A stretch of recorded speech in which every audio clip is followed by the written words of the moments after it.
Hello and welcome. कुबरनीटीज के इस part में हम देखेंगे कि हम वॉल्यूम्स कैसे यूज करते हैं अपने कंटेनर्स के अंदर, अपने पॉड के लिए या पॉड के अंदर। अब तक जितने भी हमने ऑब्जेक्ट यूज किए थे, चाहे वो रेप्लिका कंट्रोलर हो, रेप्लिका सेट हो, डीमन सेट हो, डिप्लॉयमेंट्स हो, सर्विसेज हो, जितना भी हमने रिसोर्स अभी तक यूज किया, सर्विसेज की बात छोड़ दो, जितने भी हमने पॉड कंट्रोलर देखे थे, उसमें यह कैपेबिलिटी नहीं थी कि हमारा पॉड डिलीट होने के बाद हमारा जो डेटा है वो परसिस्टेंट करे पॉड डिलीट होने के बाद। तो कुबरनीटीज ने एक और फीचर निकाला जिसका नाम है वॉल्यूम। तो वॉल्यूम में हम मल्टीपल वॉल्यूम्स टाइप देखने वाले हैं, जैसे MTDIR। इसके बाद हम पोस्ट पाथ देखेंगे। इसके बाद हम परसिस्टेंट वॉल्यूम देखेंगे, जिसमें आप NFS या फिर क्लाउड सर्विस की जो वॉल्यूम्स हैं वो यूज़ कर सकते हो। जैसे AWS में EBS वॉल्यूम होता है, एज्योर में होता है एज्योर स्टोरेज, एज्योर डिस्क होता है, ऐसे ही GCP में डिस्क होता है। अगर आप डेटा डिस्क में यूज़ करना चाहते हो क्लाउड के, तो वो भी आप यहाँ पे कर सकते हो। ठीक है। तो इस पार्ट में पहले हम देखेंगे कि MTDIR का यूज कैसे करते हैं।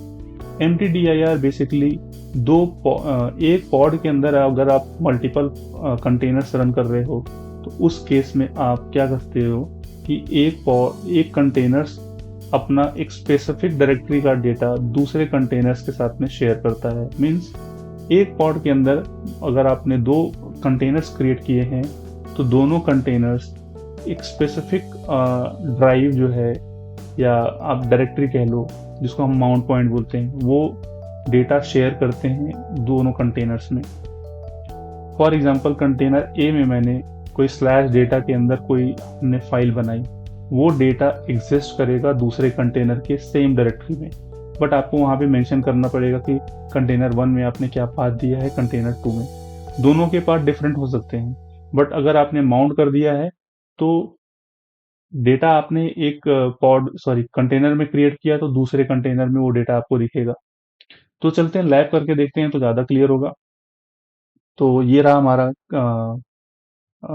नोड नोड की इंफॉर्मेशन है। ठीक है। और लैब के लिए मैंने फोल्डर बनाया हुआ है यहाँ पे। और यहाँ पे मैंने इसमें mtdir.yaml नाम से एक फाइल बनाई है।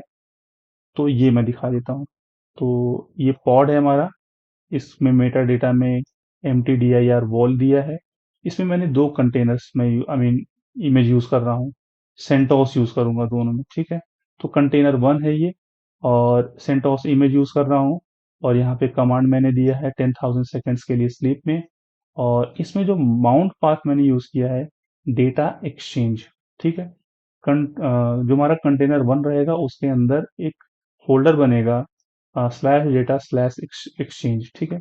इसके अंदर हम क्या करेंगे, कुछ फाइल्स और फोल्डर्स क्रिएट करके देखेंगे, और जो कि हमारे दूसरे डायरेक्टरी में, दूसरे कंटेनर में हम सेम OS यूज कर रहे हैं। और यहाँ पे मैं कमांड 10,000 सेकेंड्स के लिए स्लीप में डाल रहा हूँ। और सेम डेटा जो यहाँ पे हम क्रिएट करेंगे, ऑटोमेटिक ये सिंक होगा यहाँ पे। बाद में हम इसमें डेटा क्रिएट करके देखेंगे, जो कि हमारा डेटा सिंक होगा यहाँ पे। इसके बाद हमने यहाँ पे बताया वॉल्यूम्स, और यहाँ पे हमने नेम क्या दिया है, एक्सचेंज। आप यहाँ पे कुछ भी नाम दे सकते हो, बट यहाँ पे ये देखो, यहाँ पे नेम मैंने ये दिया है, तो इसलिए मैं सेम नेम यूज कर रहा हूँ। और टाइप क्या है, MTDIR। ठीक है। तो इसको क्रिएट करते हैं। कमांड है kubectl create -f mtdir.yaml। इसके बाद हम चेक करते हैं अपने पॉड को, गेट pods -o void। तो यहाँ पे देख रहे हो आप कि दो के दो हमारे कंटेनर्स रन कर रहे हैं। ठीक है। एक पॉड के अंदर हमारे पॉड का नाम ये रहा। अब चलते हैं एक कंटेनर्स के अंदर। तो कमांड है kubectl exec-it, और हमारे कंटेनर का नाम, और -c। कौन सा कंटेनर है, C1। ठीक है। इसके बाद hyphen hyphen bin bash. Container 1 में आ गया मैं। डेटा एक्सचेंज के अंदर आते हैं, ये डायरेक्टरी है हमारी। तो यहाँ पे कुछ नहीं है, तो मैं क्या कर रहा हूँ, यहाँ पे कुछ फाइल बना देता हूँ। File 1, file 2, file 3। ठीक है, आप यहाँ पे देख सकते हो, और एग्जिट होता हूँ मैं, और अब चलता हूँ मैं कंटेनर 2 में।